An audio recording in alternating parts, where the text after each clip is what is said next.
I know. I know what you're thinking. People still play this?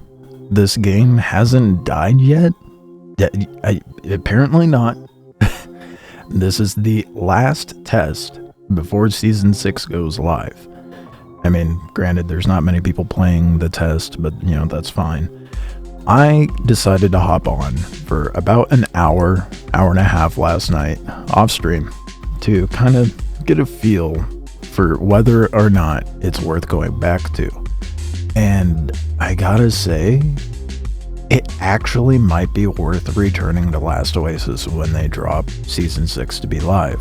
Now, I got mixed feelings, naturally. I mean, last test, I wasn't too keen on how much of a grind it was once we got to endgame. Volcanion maps dropped, and they had to do a bit of finagling around and adjustments to make progression not so difficult.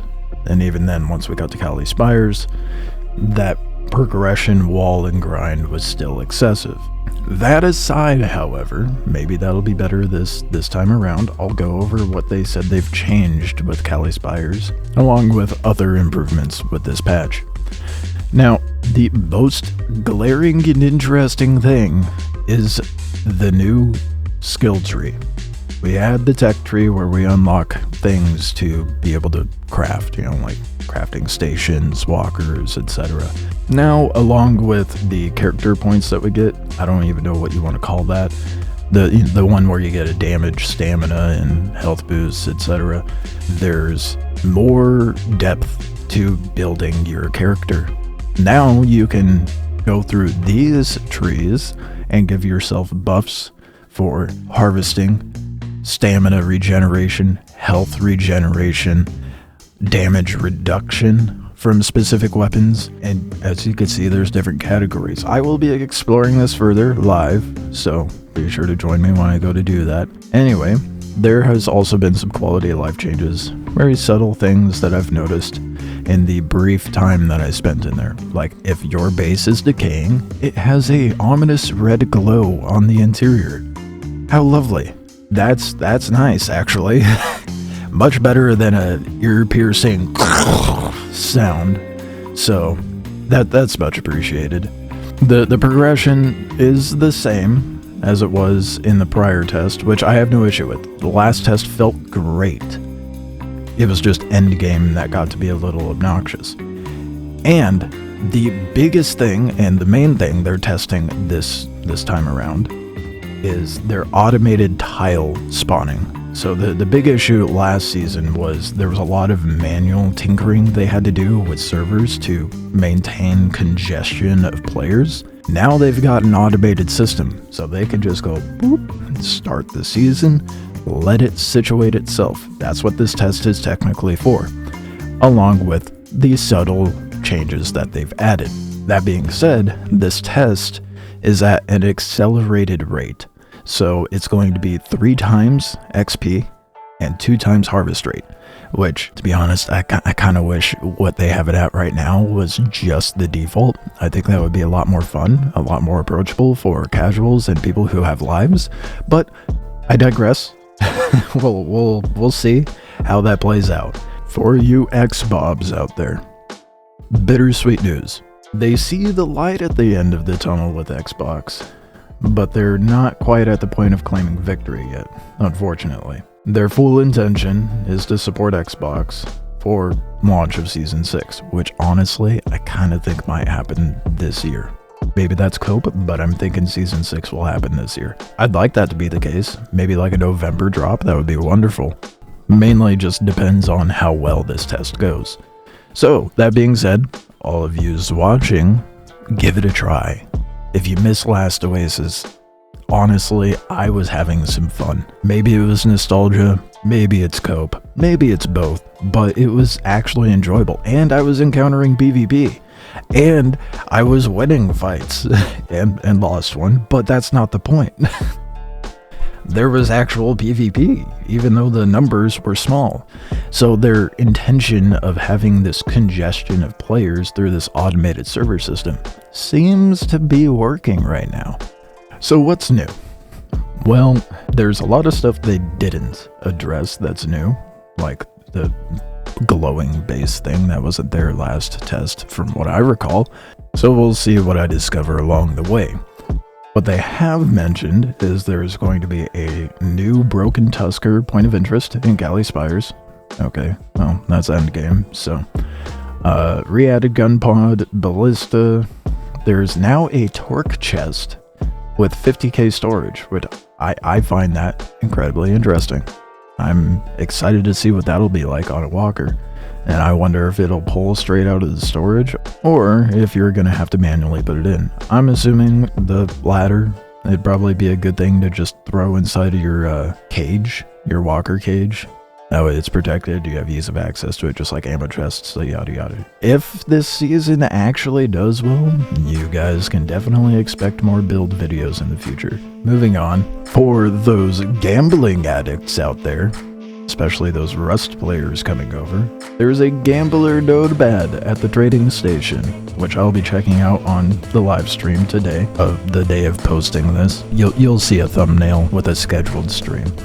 And I already made mention of the dope perk tree, which I'm incredibly excited for. That added depth of character building makes this game far more interesting, if I'm being honest. And maybe, with that being the case, they won't have to have accelerated XP and gathering.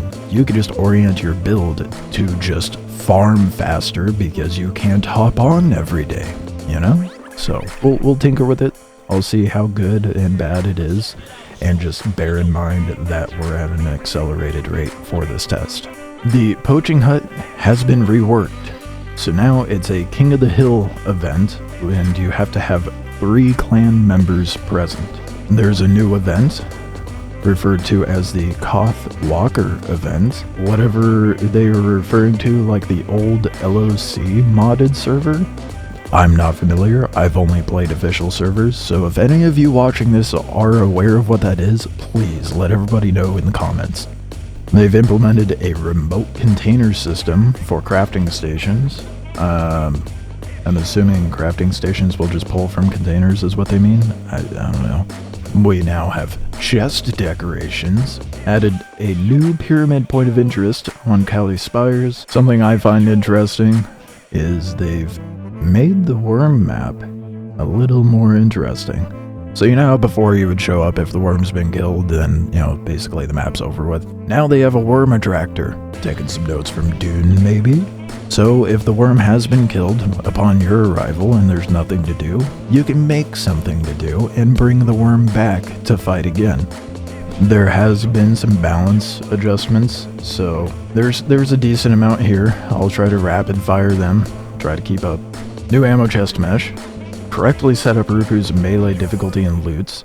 Set Rupu's HP proportional to their loot in melee difficulty. Rupu's sling HP has gone from 600 to 1200, and its inventory has proportionately been increased as well from 15 to 30. Reduced scattershot base damage. Slightly increased the penetration though. Increased ballista damage to compensate for distance fall off. Slowed down the gun pod ballista. Disabled ballista on raptors. I'm so sad about that. Hopefully we'll be able to use like the remote turrets and stuff like that, but I guess you can't really two-man a raptor in that way anymore. Unfortunately, that's my favorite walker, and they made such a depressing adjustment, but an understandable one. Winged helmet's durability has been doubled. Re-enabled player slots protection when below level 10. Set almost broken structures to melee-only damage protection, only when built on walkers. So I'm reading that as, you can't fully destroy anything built on a walker. You'll have to do the final blows with your hand weapons. Reworked contaminated, toxic / clear water planes. That being said, in the perk tree, you can reduce damage from toxic water, which I find interesting. There's a lot of variability with this builds to make you solely a PvP sweat or a farming bob or something in the middle. I love it. There's been an increase of XP from physical mobs, which will be nice. They nerfed the Balang and Siler Legs HP, which I don't know how to feel about that, but that's fine, I suppose. Automatons count towards clan cap, and debuffs are removed from automatons. They've set the max amount of APT to 1 for all default walker rigs, but removed APT from the Domus walker. They moved walker climbers from edge spot small to cosmetic spot. Interesting. Also moved tripwire and spike traps from edge spot small to small spot. The very last detail that I find interesting is they removed clay spots from Kali Spires and added a harvestable mesh, whatever that means. I don't know that that was really necessary, because you could just get an excavator and throw it onto your walker. Not the one you plop on the ground, but the one that was actually built for walkers that they added last test. So I'm not sure their reasoning for that. They listed that under a quality of life improvement, so I guess we'll see. Like I said, endgame is my biggest concern for the game, because that's where the biggest hurdle of grind is. But we'll see how bad it is once we get to that with this test. Anywho, that's everything. What I've experienced thus far, what's in the patch notes. If you guys are interested to see if it's worth coming back into, I will be streaming this. Be sure to pop in, ask questions, let me know if I missed anything. I will see you guys, hopefully, while I'm live, otherwise in the next video, and hopefully we actually have a reason to come back to Last Oasis with Season 6 dropping, with a lack of long-ass gaps between these cycles. So I think this is the last hurdle, this is the last push to have regular wipes and cycles to be consistent. Anywho, enjoy the rest of your day, evening, morning, whatever it may be. Hopefully, I'll see more of you out in the sand.